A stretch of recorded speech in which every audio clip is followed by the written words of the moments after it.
Assalamualaikum warahmatullahi wabarakatuh. Bismillahirrahmanirrahim. Alhamdulillahi rabbil alamin. Wa afdalus salati wa atammu taslimi ala sayyidina Muhammadin wa ala alihi wa sahbihi ajma'in. Rabbi shrah li sadri wa yassir li amri wahlul 'uqdatam min lisani yafqahu qawli. Subhanaka la ilma lana illa ma 'allamtana innaka antal alimul hakim. Allahumma akhrijna min zulumatil wahmi wa akrimna binuril fahmi waftah alaina bima'rifatil ilmi wa sahhil akhlaqana bil hilm waj'alna mimman yastami'una al-qawla fayattabi'una ahsanah.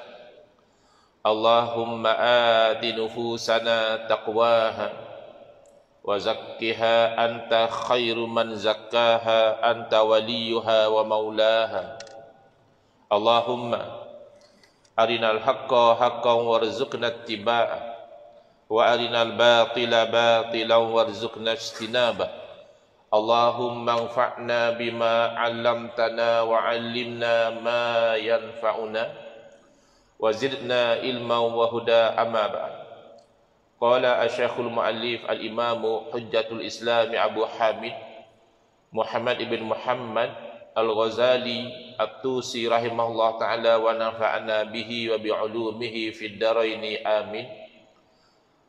Summa ma'a dhalika kullihi fa inna lil a'mali zahirati 'ala'iqa minal masa'il batinati tuslihuha wa tufsiduha kal ikhlasi wal riya'i wal ujbi wa zikril minnati wa ghairihi. Berkata al-Imam Al-Ghazali rahimahullah ta'ala di dalam kitab Minhajul Abidin, di dalam rangka menerangkan aqabatul ilmi, aqabah ataupun dakian yang pertama yang perlu didaki, direntasi dengan jaya oleh seorang yang ingin menjadi abid, menjadi ahli ibadah.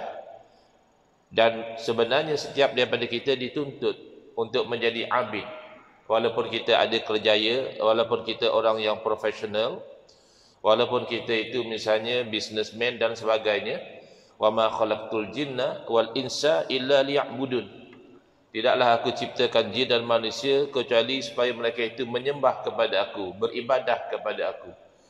Tetapi untuk benar-benar menjadi abid, ada disenaraikan oleh Imam Ghazali rahimahullah ta'ala 7 aqabah yang perlu direntasi dengan jaya oleh orang tersebut. Yang pertama adalah aqabah ilmu, dan Al-Imam Al-Ghazali rahimahullah ta'ala di dalam rangka menerangkan tentang ilmu batin, ilmu yang memfokuskan kepada ketaatan-ketaatan hati, menfokuskan kepada menjauhi maksiat-maksiat hati. Tangan, kaki tidak bergerak, bahkan mulut tidak bercakap, tetapi hati sedang melakukan taat, ataupun na'udzubillah min zalik, hati sedang melakukan maksiat. Jadi kata Imam Ghazali rahimahullah ta'ala, kemudian daripada itu, berserta dengan poin-poin yang beliau telah sebutkan sebelum ini adalah amal yang zahir itu sendiri, seperti solat, seperti puasa, seperti haji, zakat dan sebagainya, mempunyai kaitan-kaitan dengan amal yang batin. Sebab bimbang setengah orang menganggap bahawa ilmu yang berkaitan dengan ilmu batin ini tak penting. Yang penting kita dah ikut syarat rukun yang zahir, sudahlah. Tidak. Yang zahir itu penting, yang batin juga adalah penting. Bahkan yang batin itulah yang menjadi tempat tilik Allah Subhanahu wa ta'ala. Kenapa satu orang solat, tapi solatnya tu dihempuk balik kepada dia kerana batinnya tidak bagus, walaupun zahirnya sama.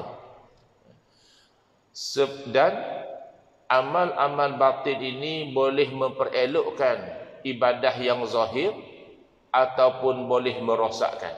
boleh membinasakan, seperti amal ikhlas. Ikhlas ni dalam hati. Kadang-kadang kita mudah kata tak ikhlas dia tu, di mana kita tahu? Kan dalam hati dia. Jadi yang kita nak cek ikhlas tak ikhlas tu adalah amalan kita. Kita susah nak cek ikhlas orang lain. Sebab itu kerja hati. Kalau dia tak semayang, kita boleh kata dia tak semayang, nampak? Atau dia buat maksiat, kita boleh kata dia buat maksiat, nampak? Tapi kalau ikhlas tidak nampak, tapi ikhlas ini memperelokkan ibadah dia. Ataupun riak, dia buat sesuatu itu untuk ditunjukkan kepada manusia, bukan ikhlas kerana Allah Ta'ala. Ini juga kerja batin dan ini merosakkan ibadah. Ataupun ujub, dia merasa kagum dengan diri dia sendiri. Dialah yang paling bagus, dialah yang paling warak, dialah yang paling committed dengan agama, dialah dan seterusnya. Jadi riak dan ujub ini punca dia sama, iaitu sama-sama tidak memandang kepada Allah Subhanahu Wa Taala. Padahal yang menyuruh beribadah adalah Allah, yang memberi pahala kepada ibadah adalah Allah, yang menentukan syurga dan neraka adalah Allah. Tapi yang pertama itu lupa memandang kepada Allah, dia memandang kepada manusia lain. Nakkan pujian manusia, nakkan sokongan dan dorongan daripada manusia. Sedangkan yang kedua, dia lupa kepada Allah, lalu dia sibuk memandang kepada diri dia sendiri. Dia lupa untuk menghayati perkataan wala haula wala quwwata illa billahil aliyil azim. Tidak ada daya upaya sebenarnya untuk dia itu meninggalkan perkara-perkara yang buruk, dan tidak ada sebarang kekuatan sebenarnya untuk dia melakukan apa-apa kebaikan illa billahil aliyil azim, kecuali dengan Allah, yakni dengan ketentuan kudrah iradah daripada Allah Subhanahu Wa Taala. Jadi kenapa dia perlu ujub? Bahkan sepatutnya kalau dia nampak ada kebaikan-kebaikan yang dilakukan, dia kena ada rasa syukur. Baik. Dan seperti dalam hati dia itu mengingati kurniaan daripada Allah Taala.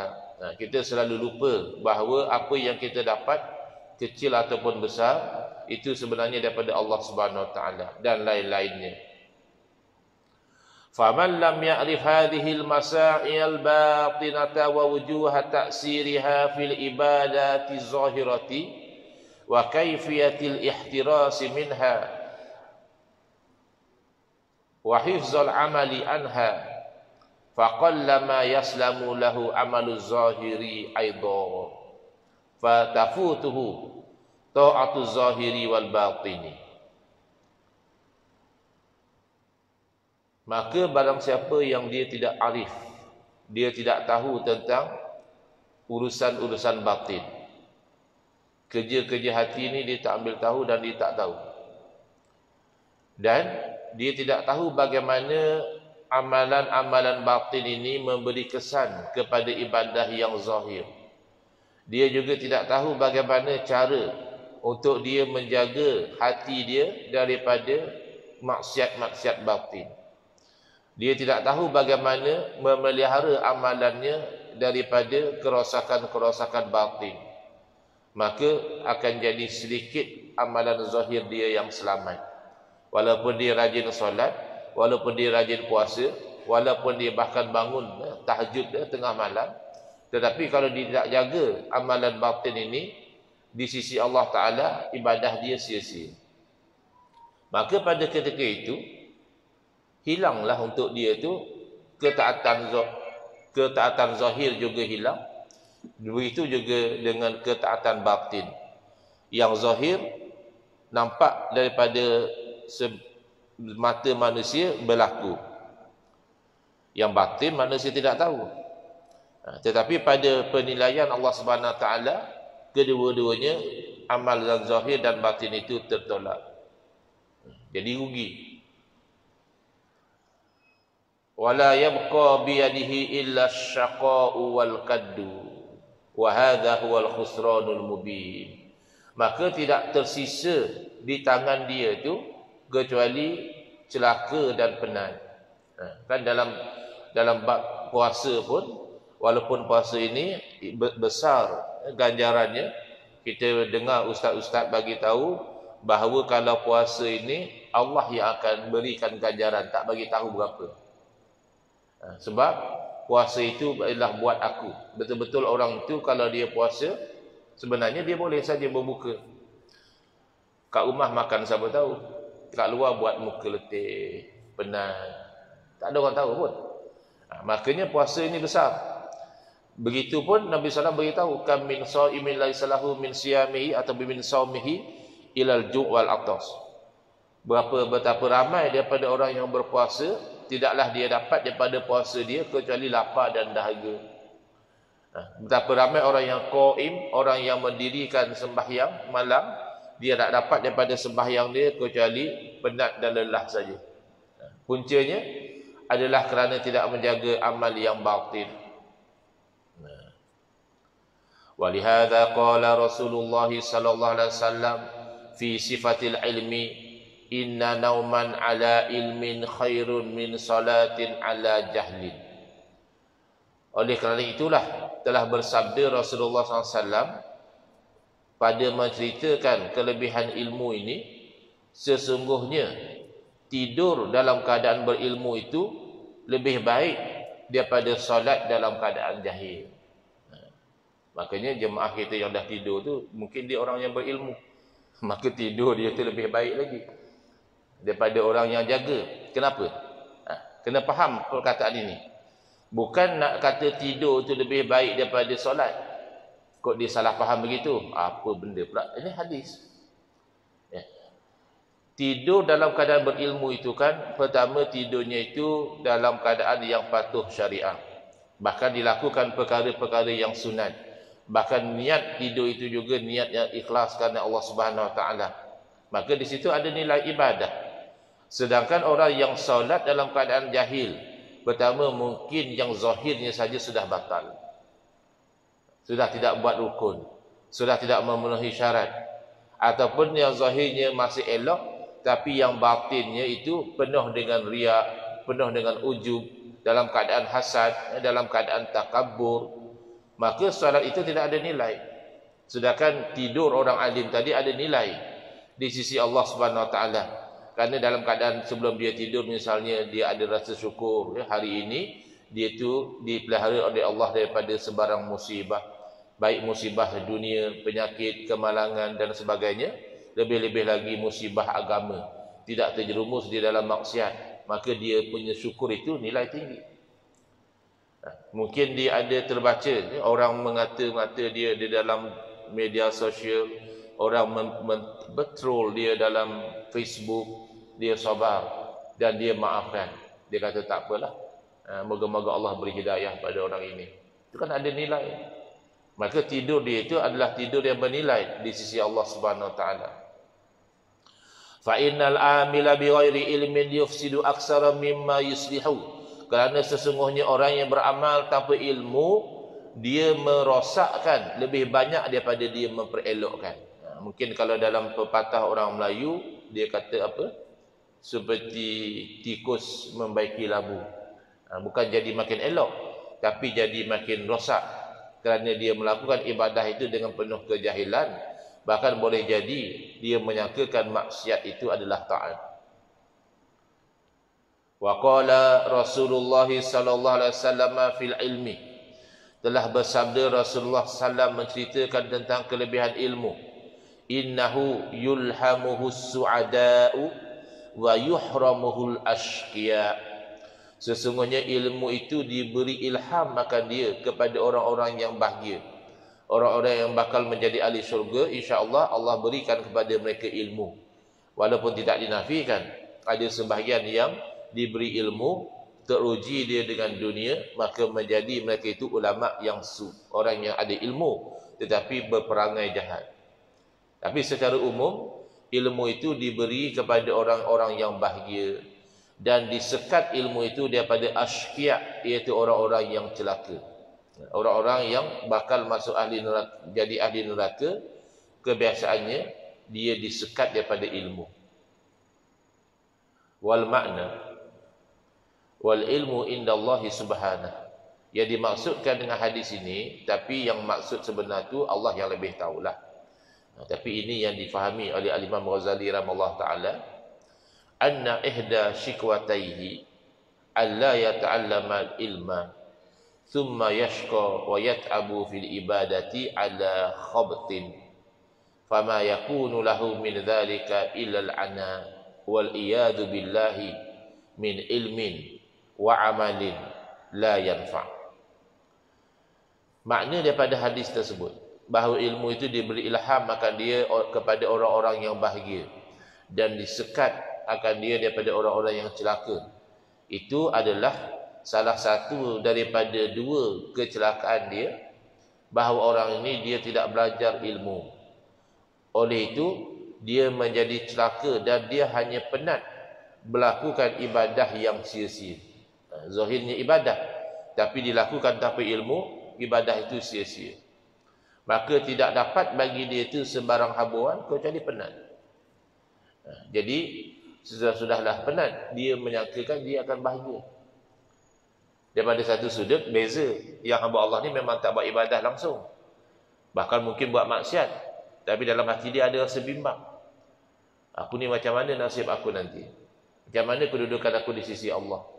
Adakah aku ni nanti akan jadi ahli neraka? Satu masa nanti aku perlu bertaubat, aku perlu tinggalkan, bahaya hidup aku macam ini.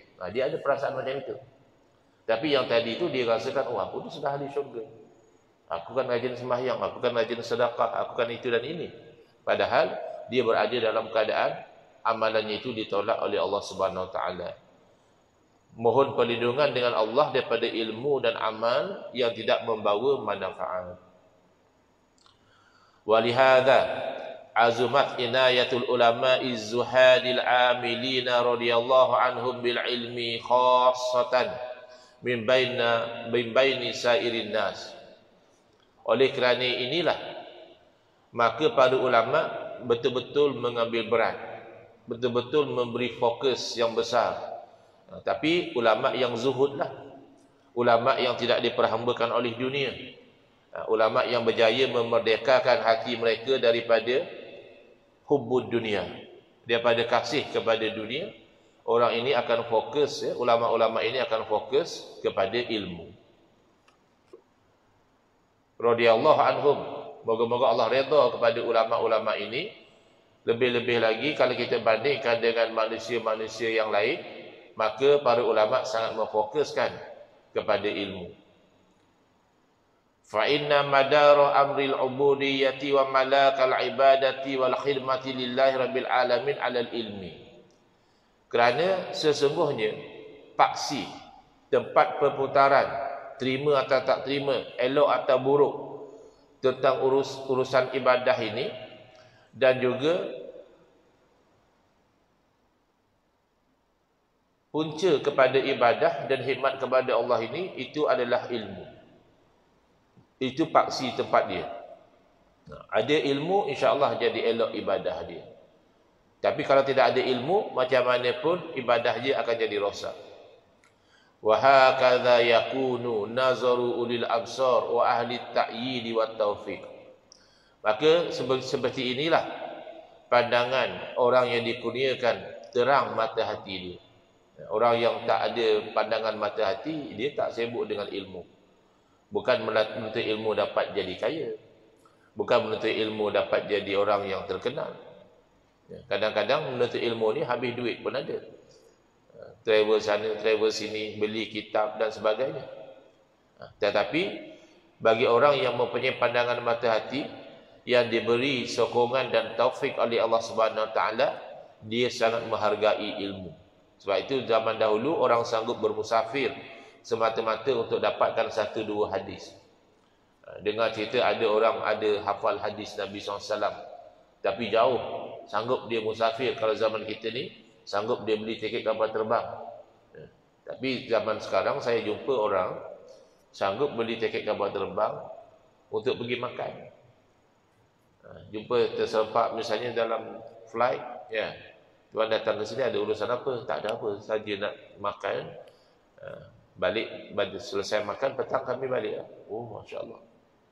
Ada kan orang-orang kaya, ada driver, panggil driver dia, bawa saya ke Penang, nak pergi makan nasi kandak teringin. Lepas makan balik. Itu kesungguhan orang yang tidak melihat pada ilmu. Tapi kalau orang yang lihat pada ilmu, masih ada alhamdulillah di zaman kita ni orang-orang yang saya lihat mereka itu travel misalnya pagi-pagi pergi menuntut ilmu, balik besok kerja lagi. Mereka sanggup sacrifice tenaga masa mereka untuk pergi menuntut ilmu. Moga-moga Allah berkati kita dengan orang-orang seperti ini. فَإِذَا تَبَيَّنَ لَكَ بِهَذِهِ الْجُمْلَةِ أَنَّ الطَّاعَةَ لَا تَحْصُلُ لِلْعَبْدِ وَلَا تَسْلَمُ لَهُ إِلَّا بِالْعِلْمِ فَيَلْزَمُ إِذًا تَقْدِيمُهُ فِي شَأْنِ الْعِبَادَةِ.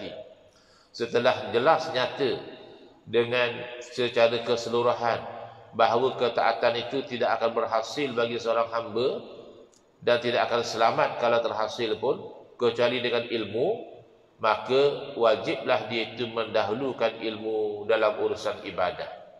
Bukan kata ilmu saja tidak ibadah, bukan. Tetapi dia kena memberi prioriti kepada ilmu supaya ibadah itu terhasil dan juga supaya ibadah yang terhasil itu selamat daripada kerosakan. Qala rahimahullah ta'ala, wa ammal khaslatu saniyatu allati tujibu taqdimal ilmi fahiya anna al-ilma an-nafi'a yusmiru khasyatallahi ta'ala wa mahabatahu. Qala Allah subhanahu wa ta'ala, innama yakhshallahu min ibadihi al-ulama. Adapun ciri yang kedua, sebab Imam Ghazali bagi tahu ada dua ciri. Kenapa? Walaupun dua-dua itu permata yang berharga, ilmu adalah permata yang berharga, amal ibadah juga adalah permata yang berharga. Tetapi kenapa kita perlu bagi prioriti kepada ilmu? Pertama telah diterangkan tadi.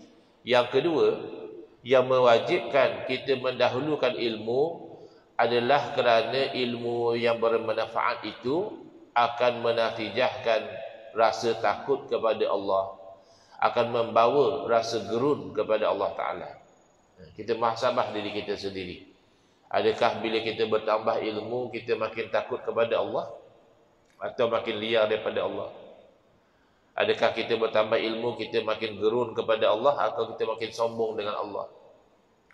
Kerana na'udzubillah, kalau ilmu bertambah tetapi rasa takut dan gerun kepada Allah tidak ada, maka kita bimbang kita itu akan makin jauh daripada Allah Subhanahu wa taala.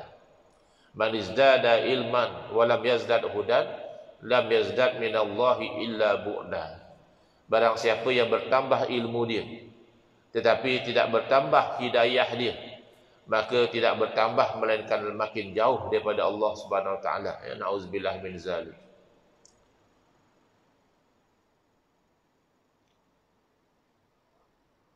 Allah Ta'ala berfirman, innama yakhshallaha min ibadihil ulama. Hanya saja, innama ni dipanggil adatul hasri, perkataan yang menunjukkan eksklusif. Itu saja, yang disebut itu saja. Sebab itu kita terjemahkan hanya saja. Yang takut kepada Allah di kalangan hamba-hambanya adalah ulama, orang yang alim zahir dan batin, bukan hanya alim zahir saja, tapi batin dia tidak tahu. Perlu orang itu alim zahir dan batin, akan timbullah rasa takut dan gerun kepada Allah. Wa dzalika anna man lam ya'rifu haqqa ma'rifatihi lam yahabhu haqqa mahabatihi. Yang demikian itu adalah orang yang tidak kenal Allah Ta'ala dengan sebenar-benar pengenalan, dia tidak akan rasa gerun dengan sebenar-benar gerun kepada Allah, dan tidak akan mengagungkan Allah dengan sebenar-benar pengagungan, dan tidak menjaga apa yang ditentukan oleh Allah Ta'ala. Kehormatan perintah Allah tu dia tidak layan. Itu yang berlaku. Kita ambil contoh mudah saja. Bila kita sembahyang, ada kekosongan di saf yang hadapan, kadang orang kita dia suka tolak menolak, dia suruh orang lain pergi depan. Padahal itu kan ada offer daripada Allah Subhanahu Wa Taala, pahala yang besar, sehingga Nabi SAW memberitahu kalaulah orang itu tahu betapa besarnya pahala saf yang awal dan juga pahala melakukan azan, dan dia tidak boleh dapat saf awal tu kecuali kena cabut undi dulu. Nescaya dia sanggup cabut undi. Kan kadang-kadang dulu kan orang cabut undi untuk saham, untuk apa kan. Dia sanggup. Tapi oleh kerana tak nampak, maka masing-masing pandang sepi sahaja. Padahal ada peluang, ada ruang kosong. Dia bagi laluan kepada orang lain. Sedangkan al-isaru fil qurbi makruh. Memberi laluan kepada orang lain dalam bab ibadah itu dibenci. Sebab seolah-olah kita tak appreciate offer daripada Allah. Tapi kalau dalam urusan dunia itu digalakkan. Kita beri laluan bab makan, kita bagi pada orang lain dulu. Itu digalakkan. Tapi jarang kita tengok ni, bulan Syawal ni kan banyak rumah terbuka, pejabat terbuka, ya. Selalu bab makan penuh pinggan. Tak habis pun tak apa. Jadi letak dulu, ya. Nanti yang datang kemudian tak dapat, tak apa. Bukan masalah aku kau datang lambat sabar-sabar. Aku dah datang awal, aku nak ambil banyak. Padahal di situlah kita perlu al-isar. Di situlah kita perlu bagi laluan pada orang lain. Tak apalah kita ambil sedikit asalkan masing-masing dapat. Tapi kita terbalik. Bab dunia kita pentingkan diri sendiri. Bab akhirat kita seolah-olah tidak ada minat untuk mendapat ganjaran yang besar. Begitu juga orang yang tak kenal manusia pun begitu. Orang yang tak kenal kata orang ni ada pangkat tinggi, dia tak rasa gerut. Dah tahu, ya ke? Saya tak tahu. Tak tahu dia ni ketua apa-apa, atau dia ni menteri dan sebagainya. Itu baru sesama makhluk. Apatah lagi dengan Allah Ta'ala yang kita tidak nampak dengan mata kepala. Maka kalau tidak ada ilmu dan makrifah, tidak akan ada rasa takut gerun kepada Allah. Fabil ilmi ya'rifuhu wa yu'azzimuhu wa yahabuhu fasara al-ilmu yusmiru ta'ati kullaha wa yahjuzu 'anil ma'siyati kullaha bitaufiqillah. Maka dengan ilmulah orang itu kenal pada Allah. Dengan ilmu juga dia akan mengagungkan Allah Ta'ala. Dengan ilmu juga dia akan rasa gerun kepada Allah Ta'ala.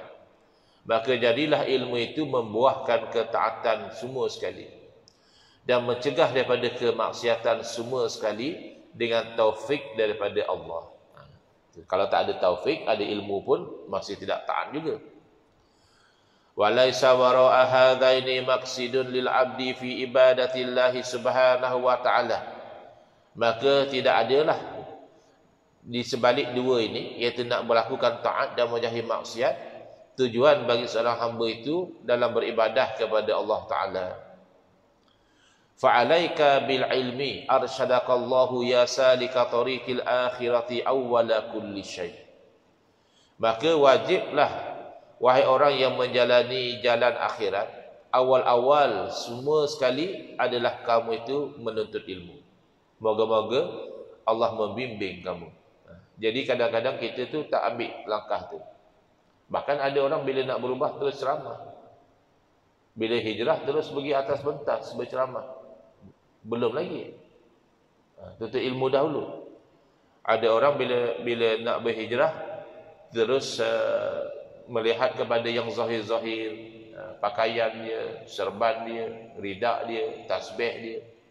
Ilmu bukan salah, tapi susunan itu tidak betul.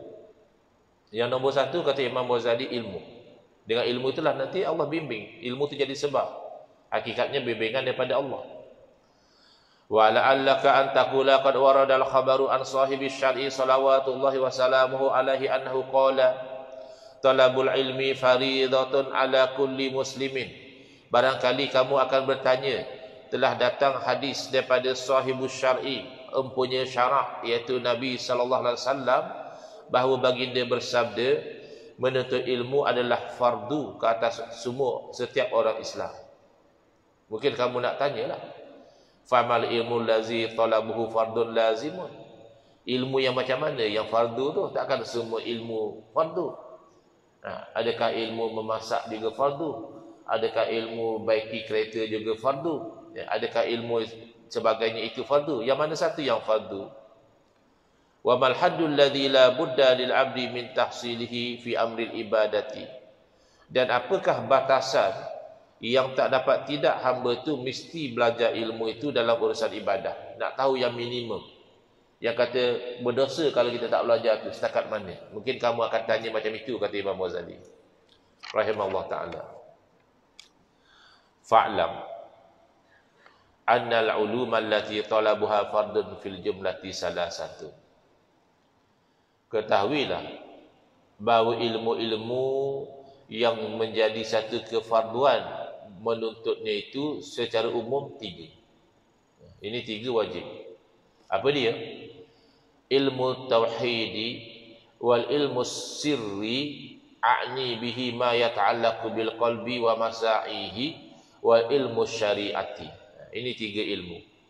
Pertama, ilmu tauhid, yang dengan ilmu itu membantu kita berakidah dengan akidah yang betul. Ini sangat asas. Kalau akidah tak betul, sia-sia. Kalau akidah rosak, itu jadi ahlul bid'ah. Paling-paling melakukan dosa besar dengan akidah yang rosak. Bimbang-bimbang sampai bawa kepada kufur. Maka wajib belajar ilmu tauhid. Yang kedua, ilmu rahsia. Apa pula ilmu rahsia? Dah rahsia, buat apa belajar? Benda rahsia? Tak. Yang saya maksudkan, kata Imam Ghazali, dengan ilmu rahsia adalah apa yang bersangkutan dengan hati. Kerana hati ni kan tak nampak. Jadi seolah-olahnya rahsia. Itu maksudnya. Dan kerja-kerja hati dan juga ilmu syariat. Adapun hadnya, setakat batas mana, itu insya-Allah ya, kita akan sambung dalam kuliah yang akan datang. Tapi secara kesimpulan, 3 ilmu inilah yang wajib dipelajari oleh setiap orang Islam. Ilmu tauhid, ilmu sir ataupun dikenali sekarang ini ilmu tasawuf, dan ilmu syariat atau dikenali dengan ilmu fiqh. Ya, wallahu a'lam. Bismillahirrahmanirrahim. Alhamdulillahirabbil alamin, wassalatu wassalamu ala asyrafil anbiya'i wal mursalin wa ala alihi wa sahbihi ajma'in. Allahumma shrah sudurana wa ahsin akhlaqana wa azim ujurana wa nawwir qulubana bi nuri hidayatika kama natarda bi nuri syamsika abadan abada bi rahmatika ya arhamar rahimin. Walhamdulillahirabbil alamin. Amin ya rabbal alamin. Wal afwu minkum.